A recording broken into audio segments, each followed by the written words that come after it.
Muy bien, queridos hermanos, amigos que están viéndonos también ahí a través de YouTube, sean todos bienvenidos una vez más a otro estudio. Seguimos avanzando con el tema de los 8 remedios naturales que ya llevamos un tiempo repasando. No sé si recuerdan los que ya hemos estudiado acerca de lo que es la nutrición, hemos estudiado acerca de lo que es todo lo que tiene que ver con la alimentación y nuestro cuerpo como el templo del Espíritu Santo, ¿verdad? También estuvimos viendo acerca de el ejercicio físico, el trabajo, que estuvimos viendo acerca de todo lo que implica el trabajar. Y hoy día, bueno, estuvimos viendo también de la luz solar, Cristo como el sol de justicia, la temperancia. Hablamos sobre el tercer Elías, también sobre el descanso. Y hoy día vamos a hablar sobre el agua. ¿Ok? El agua que tiene una simbología muy, muy especial, es una simbología muy linda también. Bueno, me gustaría que todos estén atentos a lo que se va a presentar. Vamos a comenzar haciendo una oración, primero que nada, para que esta reunión sea dirigida por Dios. Tenemos el rostro por él. Padre bendito que estás en el cielo, santificado sea tu grandioso nombre, Señor. Estamos reunidos delante de tu presencia, sabiendo que tu promesa se cumple donde hay dos o tres reunidos en tu nombre, allí estás tú, Señor. Aún así, nosotros queremos rogar que tú puedas enviar tu Espíritu Santo para que todos aquellos que están escuchando este tema que se va a presentar en el día de hoy puedan ser impresionados por ti para tomar una decisión.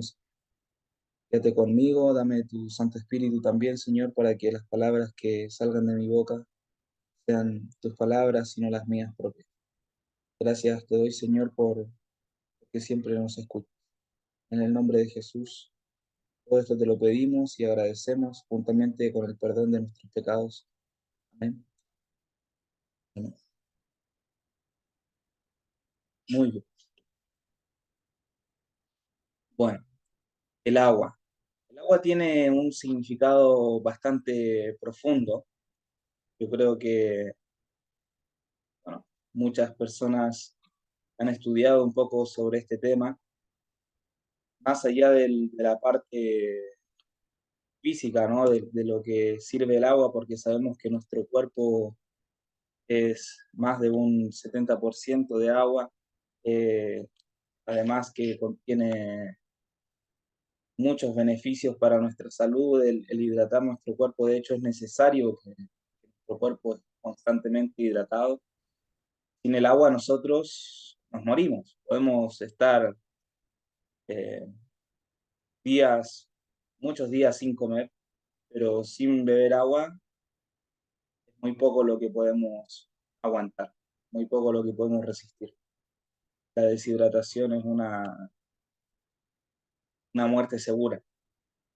Imagínense en un desierto sin poder beber agua.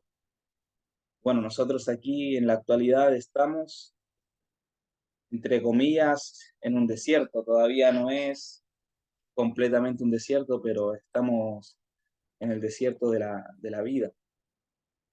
Y necesitamos agua para poder vivir espiritualmente hablando.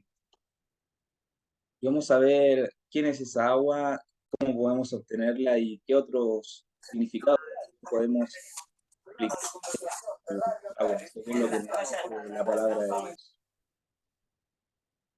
Muy bien. Aquí en las imágenes que les he puesto aparecen varias cosas, ¿verdad? Y ya se van a ir, ya creo que ya se van dando cuenta de qué es lo que vamos a hablar el día de hoy. Ven aquí a Cristo en la cruz, ¿verdad? Una representación de Cristo en la cruz cuando su costado fue traspasado, que salió sangre y agua, ¿verdad? Y se ve la sangre y el agua brotando de su costado. de su llaga, ¿verdad? Cumpliendo la profecía de Isaías, donde dice, por su llaga nosotros fuimos sanados. Vemos también aquí la roca, la peña de Oreb. Esta es la que descubrió Ron Wyatt. Ron Wyatt descubrió este lugar muy significativo para nosotros como cristianos, ya que conocemos el texto bíblico, y si no lo conocemos, se los voy a mostrar ahora, acerca de la peña de Oreb, para que vean qué fue lo que sucedió allí. También vemos el arca de Noé. Es muy interesante que estos tres descubrimientos hoy en día lo sabemos gracias a el siervo de Dios Ron Wyatt, ¿sí? Que ya está descansando, esperando el regreso de Cristo en el 2031. Pero gracias a que Él se puso a disposición de Dios, nosotros podemos tener estos conocimientos hoy en día. Y bueno, la verdad me impresiona mucho cómo es que las personas pueden llegar a decir que saber estas cosas no es importante. Solamente debemos creer por fe que Cristo va a venir y es cierto, o sea, por fe nosotros lo aceptamos, pero también es importante que nosotros podamos saber esto para poder predicarle a aquellas personas que no creen en Dios, de que estas cosas están allí. Está la prueba física, la prueba tangible de que estas cosas sucedieron. Y bueno, al último aparece una persona siendo bautizada, ¿verdad? Vamos a ver qué tiene que ver todo esto con el agua. Juan 4:14 nos dice, pero el que beba del agua que yo le daré, no volverá a tener sed jamás, sino que dentro de él esa agua se convertirá en un manantial del que brotará vida eterna. Y aquí estas son palabras de Jesús a la mujer samaritana, cuando Jesús le pide agua. Es una escena muy, muy linda. A mí me encanta esa escena, ese encuentro que tiene Jesús con la mujer samaritana. Vemos como esta mujer muy sincera. Dios no hizo ningún milagro, o sea, Jesús en ese momento no hizo ningún milagro para demostrarle que él era el Mesías. Simplemente le dijo, yo soy el Mesías, el que habla contigo. Y ella creyó tan solamente al escuchar su voz. Es muy, muy linda la sinceridad de la mujer samaritana. Pero no solamente el agua viva es algo que nos da Cristo y que se convertirá en un manantial, ¿verdad?, en nosotros, sino que también tiene que ver con algo más. Vamos a ver la roca, y la roca que les mostré al principio, la peña de Oreb. Para eso nos vamos a trasladar al segundo libro de la Biblia, segundo libro del Pentateuco. En el Pentateuco encontramos 5 libros: Génesis, Éxodo, Levítico, Números y Deuteronomio. 5 libros que fueron escritos por Moisés. En Éxodo, capítulo 17, del versículo 1 en adelante, encontramos algo que sucedió en el desierto. Si los israelitas, nos dice, se fueron del desierto de Sin y se detenían en cada lugar que Dios les ordenaba. Al llegar a un lugar llamado Refidim, acamparon, pero no encontraron agua. Así que le reclamaron a Moisés, tenemos sed, danos agua. Y Moisés le contestó, ¿por qué me reclaman a mí? ¿Por qué dudan del poder de Dios?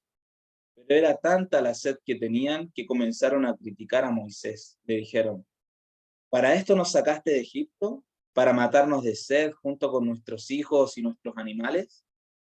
Entonces Moisés le pidió ayuda a Dios y le dijo, ¿qué voy a hacer con esta gente? Poco les falta para matarme a pedradas.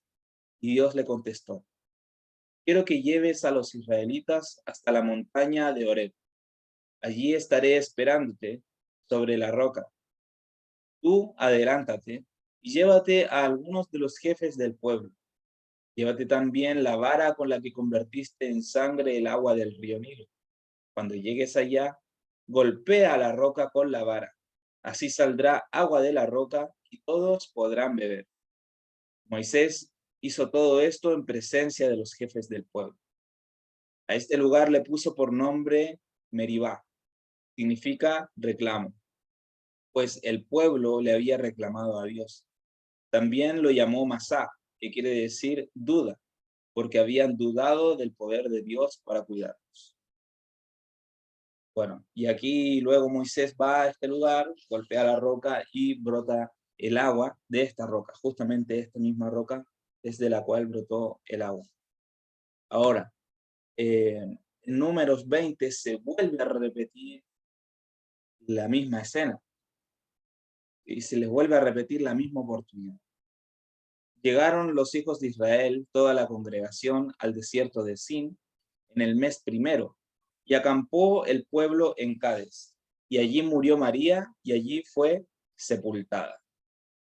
Porque no había agua para la congregación, se juntaron contra Moisés y a Aarón, y el pueblo contra Moisés, diciendo: ojalá hubiéramos muerto cuando perecieron nuestros hermanos delante de Jehová. ¿Por qué hiciste venir la congregación de Jehová a este desierto para que muramos aquí nosotros y nuestras bestias? ¿Y por qué nos has hecho subir de Egipto para traernos a este mal lugar? No es lugar de sementera, de higueras, de viñas, ni de granadas, ni aun de agua para beber. Fueron Moisés y Aarón delante de la congregación a la puerta del tabernáculo de reunión, se postraron sobre sus rostros, y la gloria de Jehová apareció sobre ellos. Por aquí vemos una situación que sucedió algunos años más tarde, pero nuevamente se vuelve a repetir lo mismo que había sucedido al principio. Todo este reclamo del pueblo en contra de Moisés y en contra de Dios, obviamente, porque cuando criticamos al enviado de Dios, estamos criticando también a Dios. Y nuevamente las dudas. Ellos habían visto lo que había sucedido años atrás, cuando Dios hizo salir agua de la roca, ¿verdad? Y aún así ellos seguían dudando de Dios. Y habló Jehová a Moisés diciendo: toma la vara y reúne a la congregación, tú y a Aarón tu hermano, y hablad a la peña a vista de ellos. Es muy interesante aquí porque les dice que hagan otra acción, ya no les dice golpea a la peña, dice habla a la peña. Y esto tiene un símbolo y un significado que ya lo vamos a ver. Y ella dará su agua y les sacará aguas de la peña, y darás de beber a la congregación y a sus bestias. Entonces Moisés tomó la vara de delante de Jehová como él le mandó. Y reunieron Moisés y Aarón a la congregación delante de la peña y les dijo: oíd ahora, rebeldes, ¿os hemos de hacer salir aguas de esta peña? Entonces alzó Moisés su mano y golpeó la peña con su vara 2 veces. Y salieron muchas aguas, y bebió la congregación y sus bestias. Es muy interesante aquí, porque Moisés alza su mano y golpea la peña, pero Dios le había dicho que le hablara a la peña. Aún así Dios, en su misericordia, dejó salir el agua. Y Jehová dijo a Moisés y a Aarón: por cuanto no creísteis en mí para santificarme delante de los hijos de Israel, por tanto, no meteréis esta congregación en la tierra que les he dado. Estas son las aguas de la rencilla, por las cuales contendieron los hijos de Israel con Jehová, y él se santificó en ellos. Y aquí vemos el único pecado registrado de Moisés en toda la escritura, y es haberle desobedecido a Dios en este acto. Y por esto fue que Moisés no ingresó a la tierra prometida. Por esto fue que él no llegó a entrar a Canaán. Aunque sí murió y fue resucitado y fue llevado al cielo. Pero vamos a ver qué significa todo esto. Esto lo encontramos en la historia de los patriarcas y profetas, ¿sí? Libro escrito por sierva de Dios, inspirada por Dios para escribir esto, y dijo así: he aquí yo estaré delante de ti allí sobre la peña de Oreb, y golpearás la peña y saldrán de ella aguas y beberá el pueblo. Moisés lo hizo así en presencia de los ancianos de Israel. Éxodo 17:6. De la roca que Moisés hirió, brotó primeramente el arroyo de agua viva que refrescó a Israel en el desierto. Durante todas sus peregrinaciones, doquiera fuese necesario un milagro de la misericordia de Dios, les proporcionó agua. Cristo era quien, por el poder de su palabra, hacía fluir el arroyo refrescante para Israel. Bebían de la piedra espiritual que los seguía y la piedra era Cristo. 1 Corintios 10:4.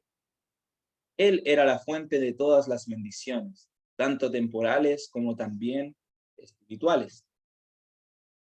La roca herida era una figura de Cristo.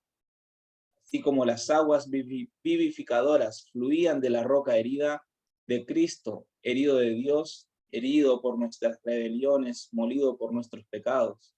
Isaías 53, 4 y 5. Fluye la corriente de la salvación para una raza perdida. Como la roca fue herida una vez, así también Cristo había de ser ofrecido una vez para agotar los pecados de muchos. Nuestro Salvador no había de ser sacrificado una segunda vez, y solamente es necesario para los que buscan las bendiciones de su gracia que las pidan en el nombre de Jesús, exhalando los deseos de su corazón en oración penitente. La tal oración presentará al Señor de los ejércitos las heridas de Jesús. Entonces brotará de nuevo la sangre vivificante simbolizada por la corriente de agua viva que fluía para Israel. Y esto es algo que debemos entender. Primeramente, Dios le pide a Moisés que golpee la roca, ¿verdad? Le dice golpea la roca. Esto simbolizaba a Cristo, la roca simbolizaba a Cristo, el agua simbolizaba también a Cristo y su sangre, ¿verdad? Su sangre derramada para poder darnos vida. Por lo tanto, cuando Dios le pide, en la segunda vez que le hable a la roca, también hacía el mismo símbolo de pedirle con palabras. Era como hacer una oración y pedirle a Dios nuevamente esa agua viva. Pero ya esta vez no era necesario que Cristo muriera por segunda vez, no, que simplemente teníamos que hablarle. Moisés desobedeció y por eso Dios no le permitió entrar en la tierra prometida. Moisés desobedeció el mandato de Dios. De esa misma manera, nosotros hoy en día sabemos que Jesús es la roca y Jesús el agua. Nos sigue diciendo, el agua refrescante que brota en tierra seca y estéril, hace florecer el desierto, fluye para dar vida a los que perecen. Es un emblema de la gracia divina que solo Cristo puede conceder y que como agua viva purifica, refrigera y fortalece el alma. Aquel en quien mora Cristo tiene dentro de sí una fuente eterna de gracia y fortaleza. Y aquí vemos otro símbolo de esta agua, la gracia divina, ¿sí? Este don que nosotros no merecemos, pero que Dios nos da aún sabiendo que no lo merecemos. Este regalo inmerecido que Dios nos entrega, que es a Cristo. Y también esta gracia nos ayuda para poder fortalecernos, para poder purificarnos, para poder refrigerarnos, para darnos esa fortaleza que nosotros no tenemos, fortaleza de Cristo, para ser purificados por la fe.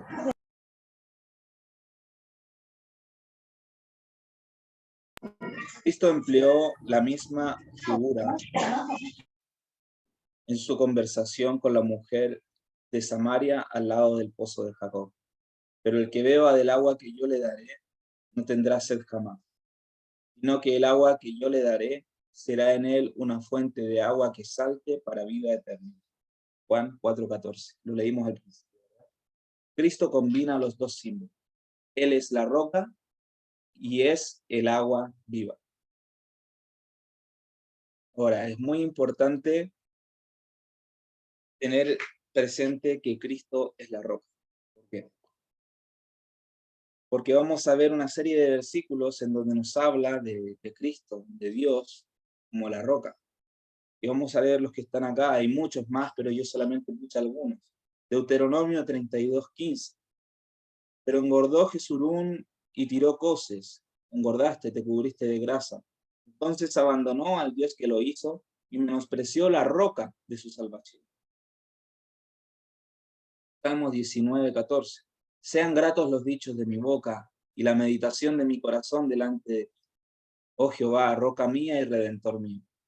Salmos 61:2 y 3. Desde el cabo de la tierra clamaré a ti cuando mi corazón desmayare. Llévame a la roca que es más alta que yo, porque tú has sido mi refugio y torre fuerte delante del enemigo. Salmo 62:7. En Dios está mi salvación y mi gloria. En Dios está mi roca fuerte y mi refugio. Salmo 71:3. Sé para mí una roca de refugio, a donde recurra yo continuamente. Tú has dado mandamiento para salvarme, porque tú eres mi roca y mi fortaleza. Salmo 73:26. Mi carne y mi corazón desfallecen. La roca de mi corazón y mi porción es Dios para siempre. ¿Quién es la roca? Dios. Isaías 26:4. Confíen siempre en el Señor, porque Él es la roca eterna. ¿Quién es la roca? El Señor, ¿verdad? Y esto es importante saberlo porque, bueno, popularmente, una iglesia que se hace llamar cristiana, que ya sabemos que no tiene nada de cristiano, nos menciona que otro personaje que aparece en la Biblia es la roca, basándose en este versículo que aparece acá, Mateo 16, del 15 al 20. Y él les preguntó, ¿y ustedes quién dicen que soy yo? Jesús les dice a sus discípulos. Y Simón Pedro respondió, tú eres el Cristo, el Hijo del Dios viviente. ¿Cuál fue la declaración de Pedro? Tú eres el Cristo, el Hijo del Dios viviente. Una declaración muy importante, ¿verdad? Lo mismo que creemos nosotros. Jesús es el Cristo, el Hijo del Dios viviente. Entonces Jesús le dijo, bienaventurado eres, Simón, hijo de Jonás, porque no te lo reveló ningún mortal, sino mi Padre que está en los cielos. Y yo te digo que tú eres Pedro, sobre esta roca edificaré mi iglesia, y las puertas del Hades no podrán vencer. A ti te daré las llaves del reino de los cielos. Todo lo que ates en la tierra será atado en los cielos, y todo lo que desates en la tierra será desatado en los cielos. Entonces mandó a sus discípulos que no dijeran a nadie que él era Jesús, el Cristo. Muy bien. Y aquí debemos analizar esto con mucha cautela, porque muchas personas creen que Pedro es la roca. Pedro es la roca sobre la cual se edifica la iglesia, ¿verdad? Y le dice, las puertas del Hades no podrán vencer. Ahora, que lo vamos a leer en un minuto más. ¿Qué sucedió cuando Cristo fue llevado eh, por los romanos? Perdón, por los judíos para ser enjuiciado, cuando fue encarcelado. Le dijeron a Pedro, oye, tú eres su discípulo, y Pedro dijo, sí, sí, yo soy su discípulo. No, ¿verdad? Pedro lo negó 3 veces. Por lo tanto, las puertas del Hades también pudieron vencerlo.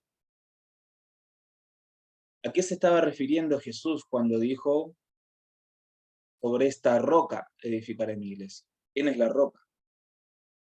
La declaración que anteriormente había dicho Pedro. Tú eres el Cristo, el Hijo del Dios viviente. Esa es la roca sobre la cual Cristo edificó su iglesia. La fe en él. Cristo es la roca. La palabra Pedro significa piedra, una piedra, un canto rodado. Eso significa la palabra Pedro. Pero no era la roca sobre la cual la iglesia se fundaba. Las puertas del infierno prevalecieron contra él cuando negó a su Señor con imprecaciones y juramentos. La iglesia fue edificada sobre aquel contra quien las puertas del infierno no podrían prevalecer. La iglesia está edificada sobre Cristo como su fundamento. Ha de obedecer a Cristo como su cabeza. Jesús hubiese delegado en uno de los discípulos alguna autoridad especial sobre los demás, no los encontraríamos contendiendo con tanta frecuencia acerca de quién sería el mayor. Se habrían sometido al deseo de su maestro y habrían honrado a aquel a quien él hubiese elegido. En vez de nombrar a uno como su cabeza, Cristo dijo de los discípulos: no queráis ser llamados rabí, ni seáis llamados maestros, porque uno es vuestro maestro, el Cristo. La iglesia está edificada sobre Cristo como su fundador. Ha de obedecer a Cristo como su cabeza. En la presencia de Dios y de todos los seres celestiales, la presencia del invisible ejército del mismo infierno, Cristo fundó su iglesia sobre la roca viva. Esa roca es Él mismo, su propio cuerpo quebrantado, herido por nosotros, contra la iglesia edificada sobre ese fundamento. No prevalecerán las puertas del infierno. Durante 6.000 años la fe ha edificado sobre Cristo. Durante 6.000 años las tempestades y los embates de la ira satánica han azotado la roca de nuestra salvación. Pero ella sigue inconmovible. La roca de la fe es la presencia viva de Cristo en la iglesia. Y esa es la roca de la fe. La fe que tuvo Pedro cuando dijo: tú eres el Cristo, el Hijo del Dios viviente. Por eso después les dijo que no le digan a nadie que yo soy Jesús, el Cristo. No le digan a nadie que Pedro es la roca de la iglesia, ¿verdad? Por eso debemos tener en cuenta siempre todo el panorama y no solamente quedarnos con un versículo para justificar nuestras creencias, sino tomar todo el panorama, sacar todo el máximo provecho de todos los diferentes versículos que nos hablan sobre un mismo tema para poder sacar una conclusión. Y si hay uno de ellos que contradice a 10 versículos, entonces ese versículo que contradice a los otros 10 está siendo mal interpretado, porque la Biblia nunca se contradice, la palabra de Dios. Primera de Corintios 10. Porque no quiero, hermanos, que ignoréis que nuestros padres todos estuvieron bajo la nube y todos pasaron el mar. Y todos en Moisés fueron bautizados en la nube y en el mar. Y todos comieron el mismo alimento espiritual. Y todos bebieron la misma bebida espiritual, porque bebían de la roca espiritual que los seguía. La roca era Cristo. Es muy interesante que aquí nos habla sobre el bautismo también. Cuando pasaron por el mar, cuando el mar se abrió, todo el pueblo pasó por entre las aguas, ¿verdad? Y dice que aquí fueron bautizados, Moisés. Que todos bebían de la roca espiritual que los seguía, y esa roca, ¿quién era? ¿Pedro? No, Cristo. Vamos a ver el bautismo de Jesús. Ya que nos está hablando acerca del bautismo, vamos a ver qué es lo que nos dice. En Lucas 3, 21. Aconteció que cuando todo el pueblo se bautizaba, también Jesús fue bautizado. Y orando, el cielo se abrió. Y descendió el Espíritu Santo sobre él en forma corporal, como paloma. Y vino una voz del cielo que decía: tú eres mi Hijo amado, en ti tengo complacencia. Jesús mismo, al comenzar su ministerio, era como de 30 años, hijo, según se creía, de José, hijo de Eli. Ahora, varias cosas podemos analizar de tan solo estos 3 versículos. Primero, que Jesús fue bautizado a los 30 años. Ahí comenzó su ministerio. Por lo tanto, bautizar a los bebés es algo totalmente antibíblico. ¿Okay? Segundo, vemos aquí manifestada la Trinidad, la deidad. Vemos a Jesús siendo bautizado, vemos al Espíritu Santo que desciende en forma corporal, o sea, que puede manifestarse también en forma corporal, y una voz que se oye del cielo. Dice: eres mi Hijo amado, en ti tengo complacencia. Por lo tanto, es la voz del Padre. El Padre, el Hijo y el Espíritu Santo en una sola escena. Vamos a ver en Juan 13:15. porque ejemplo os he dado para que como yo os he hecho, vosotros también hagáis. Por lo tanto, aquí también nosotros vemos el ejemplo de Cristo. El ejemplo de Cristo al ser bautizado y de una forma específica. La palabra bautismo, cuando nosotros la analizamos, vamos a ir desde la izquierda a la derecha y después al de abajo.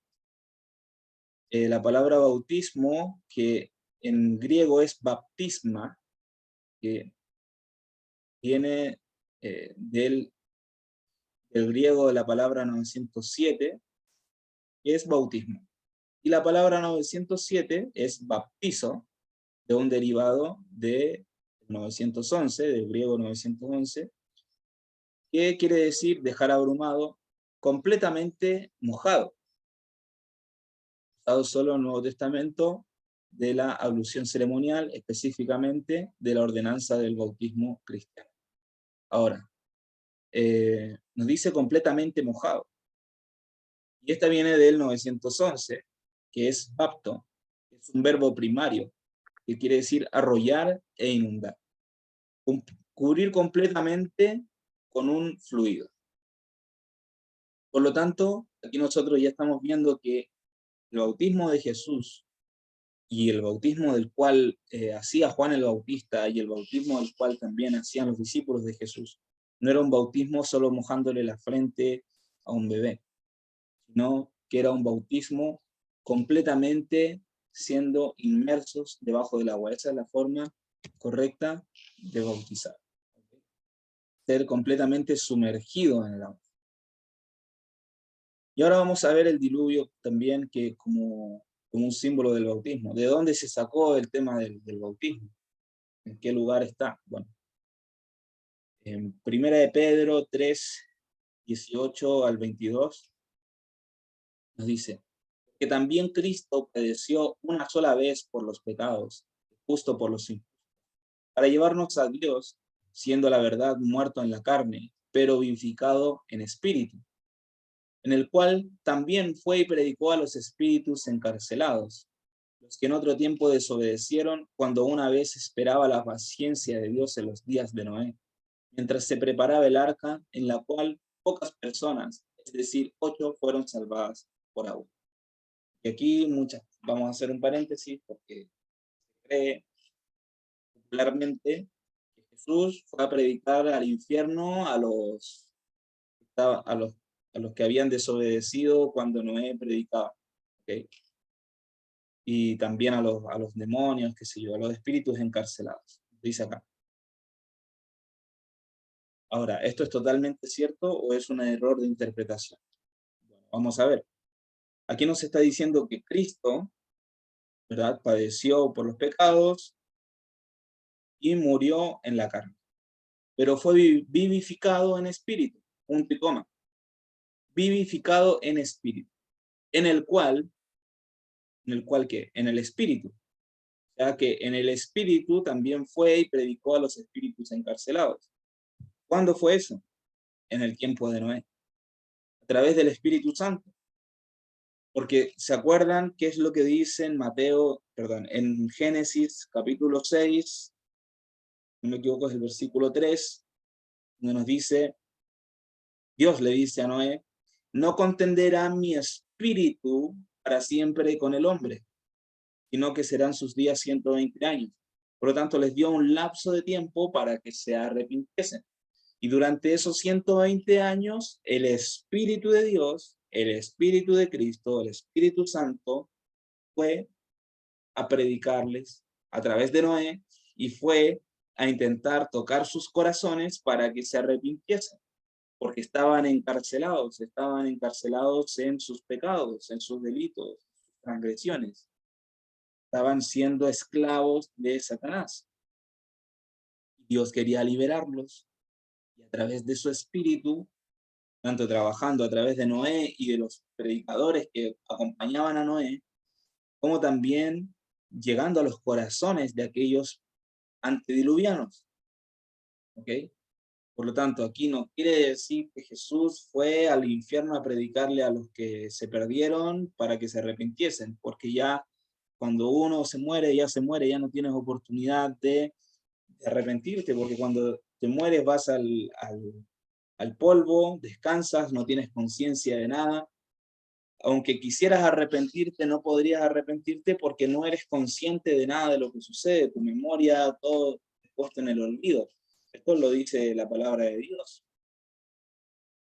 Por lo tanto, aquí nos está hablando acerca de eso específicamente, que el Espíritu Santo fue el que a través de Noé predicó y que también trabajó en los corazones o intentó trabajar en los corazones de todos aquellos que estaban en aquel tiempo rechazando el mensaje de Noé. Bueno, nos dice después que cuando una vez esperaba la paciencia de Dios en los días de Noé, y aquí nos está diciendo cuándo fue que predicó a los espíritus encarcelados.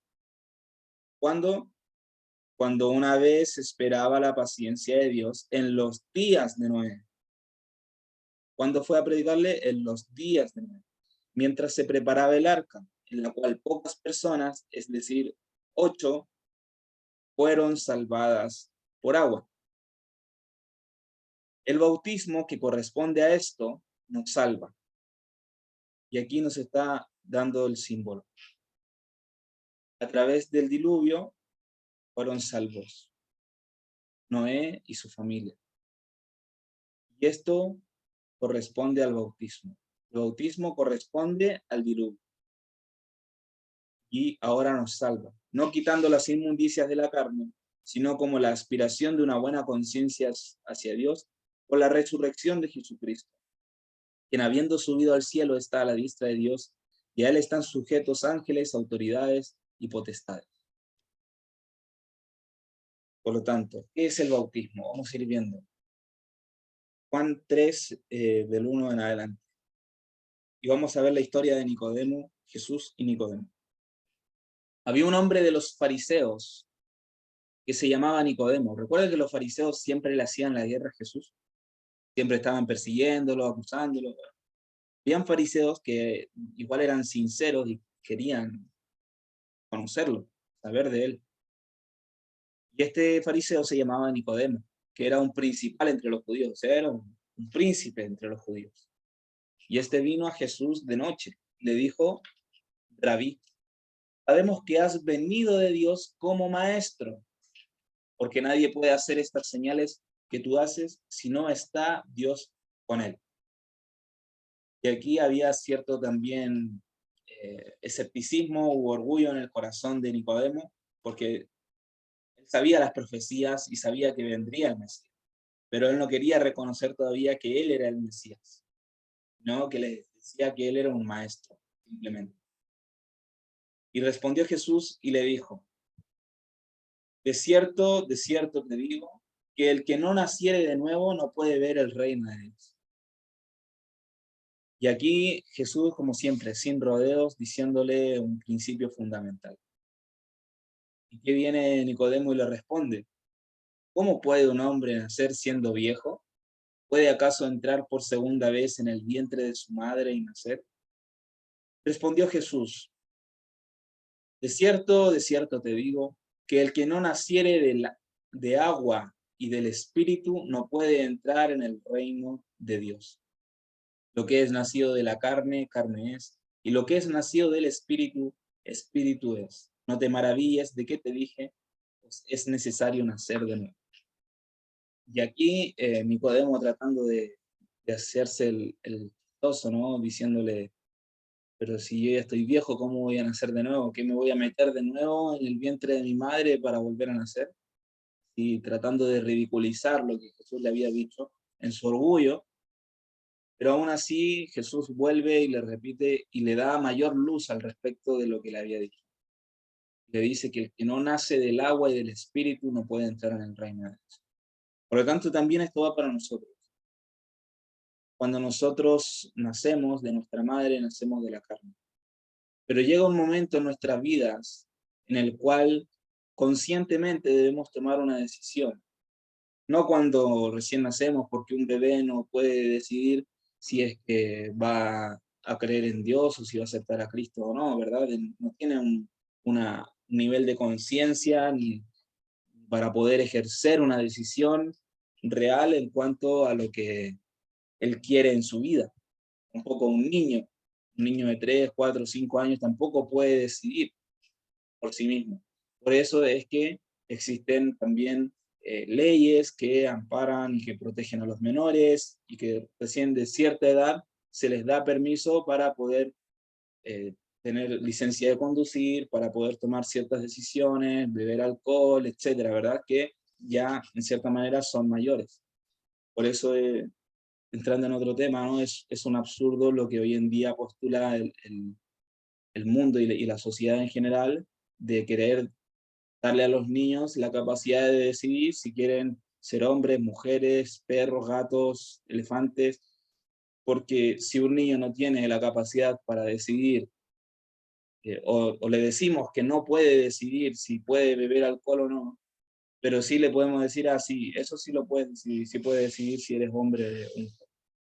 Es un absurdo. Es un absurdo, por eso Jesús fue bautizado a los 30 años, para darnos ejemplo de que cuando ya uno tiene una conciencia desarrollada, cuando uno ya tiene la capacidad de poder elegir y discernir entre el bien y el mal, allí es donde puedes decidir si servir a Cristo o servir a Satanás. Por eso es necesario nacer de nuevo. Y el Espíritu Santo es el que nos permite ese nuevo nacimiento. Y aquí lo explica un poco más, en versículo 8 en adelante. El viento sopla de donde quiere y oye su sonido, mas ni sabes de dónde viene ni a dónde va. Así es todo aquel que es nacido del Espíritu. Respondió Nicodemo y le dijo, ¿cómo puede hacerse esto? Respondió Jesús y le dijo, ¿eres tú maestro de Israel y no sabes esto? De cierto te digo, que lo que sabemos hablamos y lo que hemos visto testificamos, y no recibís nuestro testimonio. Si os he dicho cosas terrenales y no creéis, ¿cómo creeréis si os dijere las celestiales?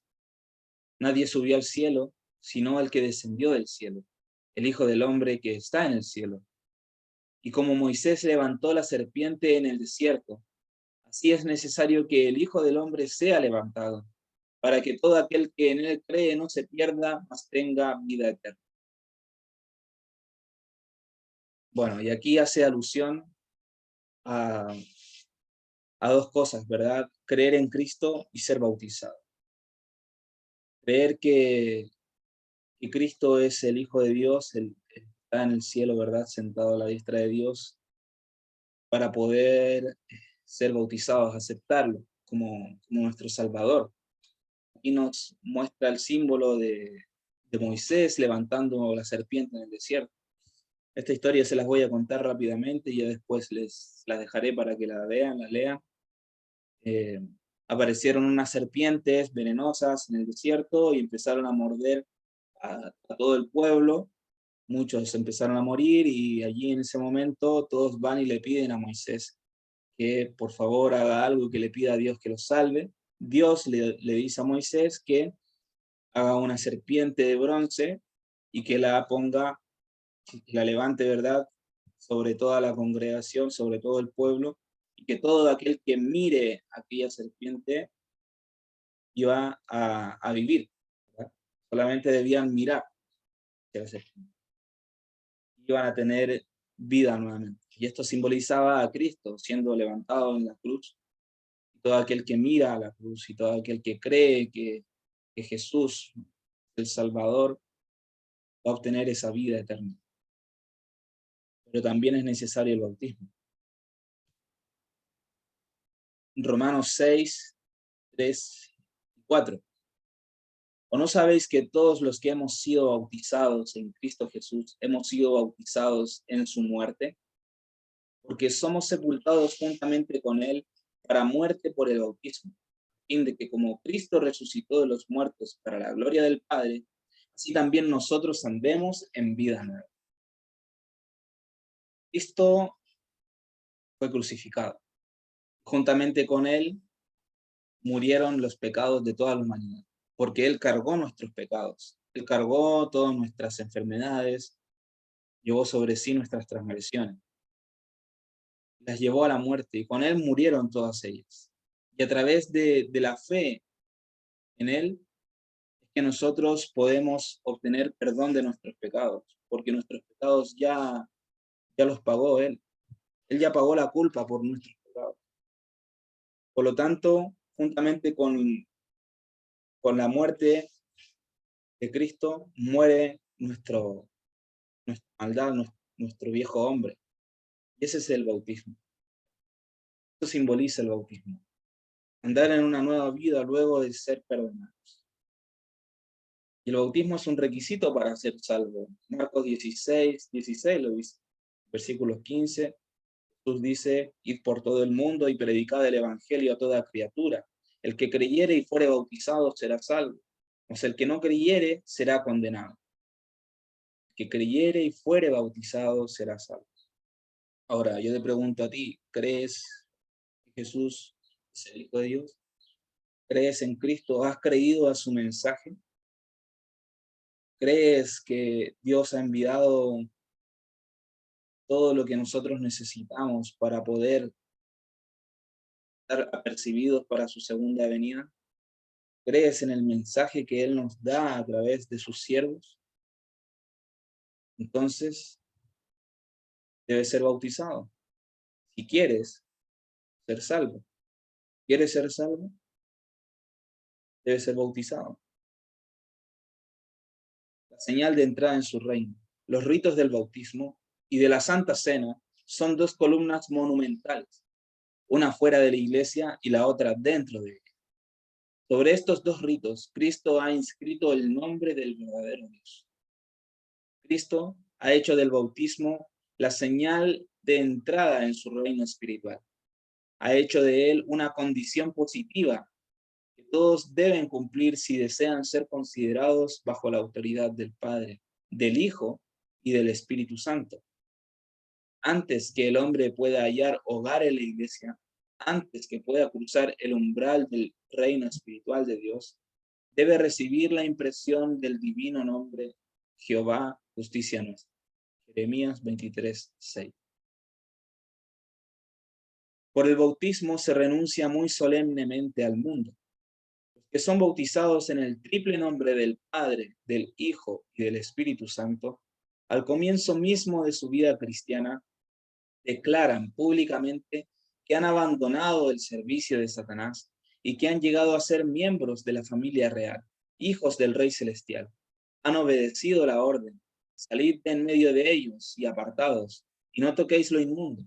Y para ellos se cumple la promesa: seré para vosotros por Padre, y vosotros me seréis hijos e hijas, dice el Señor Todopoderoso. Por lo tanto, el bautismo es ser sepultado el viejo hombre y darle nacimiento al nuevo hombre en Cristo, porque volvemos a nacer para buenas obras mediante el Espíritu Santo. Y aquí es donde nosotros declaramos que hemos abandonado el servicio a Satanás, que ahora somos miembros de la familia real. Los votos que asumimos con el bautismo abarcan mucho. En el nombre del Padre, el Hijo y el Espíritu Santo, somos sepultados como en la muerte de Cristo y levantados a semejanza de su resurrección. Y hemos de vivir una vida nueva. Nuestra vida debe quedar ligada con la vida de Cristo. Desde entonces en adelante, el creyente debe tener presente que está dedicado a Dios, a Cristo y al Espíritu Santo. Debe subordinar esta nueva relación todas las consideraciones mundanales. Ha declarado públicamente que ya no vive en el orgullo y complacencia propia. Ya no ha de servir en forma descuidada e indiferente. Ha hecho un pacto con Dios. Ha muerto al mundo y debe vivir para Dios. Dedicarle toda la capacidad que le confió, sin perder jamás de vista el hecho de que lleva la firma de Dios. Es un súbdito del reino de Cristo, participante de la naturaleza divina. Debe entregar a Dios todo lo que es y todo lo que tiene, empleando sus dones para gloria de su nombre. Ahora les hago la pregunta. ¿Quisieran dedicarle toda su vida completamente a Dios? ¿De verdad les gustaría ser miembros de la familia celestial? ¿Quisieran ser participantes de la naturaleza divina? ¿Les gustaría entregar a Dios todo lo que son, todo lo que tienen, y emplear sus dones para la gloria de su nombre?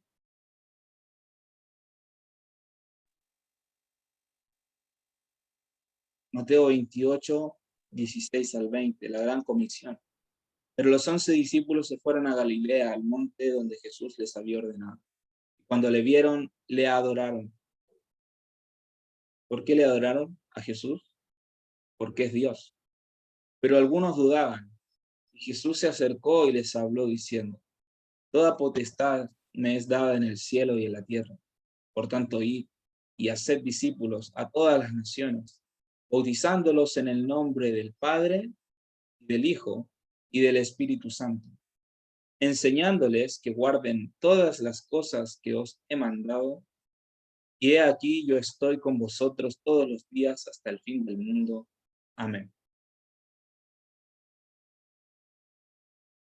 Dios nos ha dado una comisión: poder ir por el mundo haciendo discípulos y bautizándolos en el nombre del Padre, del Hijo y del Espíritu. Obviamente enseñándoles que guarden todas las cosas que Dios nos ha mandado, que guarden mandamientos, ¿verdad? Pero eso se hace gracias a la influencia del Espíritu Santo. Por lo tanto, someteos pues a Dios. Someterse a Dios y resistir al diablo mediante el Espíritu Santo. Para ser participantes de la naturaleza divina debemos terminar este pacto con Dios. Ya has creído en Cristo, ya has creído en su mensaje, has creído que Él murió por ti para perdonar tus pecados, has decidido tomar parte de un lado de esta batalla, ¿verdad? Ya has tomado tu bando. Ahora toca que puedas culminar ese pacto a través del bautismo. ¿Cuántos de los que están aquí presentes quisieran tomar esa decisión? No quiero que lo digan ahora, simplemente que ustedes en sus corazones hagan ese pacto con Dios y que puedan expresárselo y que le puedan decir: Señor, quiero entregarte mi vida, quiero entregarte todo lo que soy. Quiero ya dar ese paso para poder culminar de ser parte de tu familia y poder estar inscrito en los libros celestiales. ¿Quieres hacer eso? Bueno, cuando llegue el momento que lo decidas, te puedes contactar con alguno de nosotros y veremos la forma de poder llevar esto a cabo. Pero lo importante es que la decisión que tomes sea una decisión consciente de lo que estás haciendo, sabiendo de que no es algo a la ligera, pero es la mejor decisión que puedes tomar en tu vida. Vamos a inclinar el rostro para orar. Padre bendito que estás en el cielo, santificado sea tu gran nombre, Señor. Padre, te damos gracias porque nos permites ser partícipes de tu obra, nos permites ser partícipes de tu divinidad, Señor, a través del Espíritu Santo, a través de este nuevo nacimiento que tú nos entregas.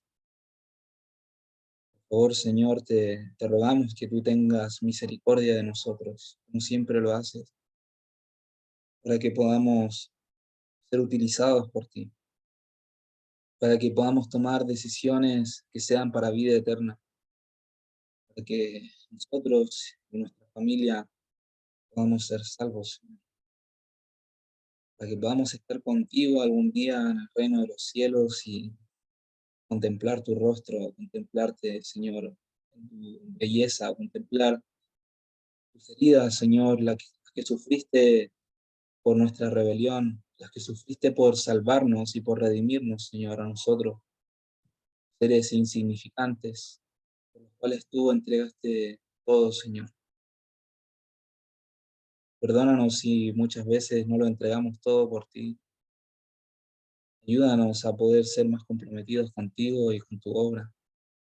Quédate en cada uno de nuestros corazones, Padre, y que la decisión que tomemos hoy sea una decisión que permanezca cuando llegue la oportunidad de poder ser bautizados.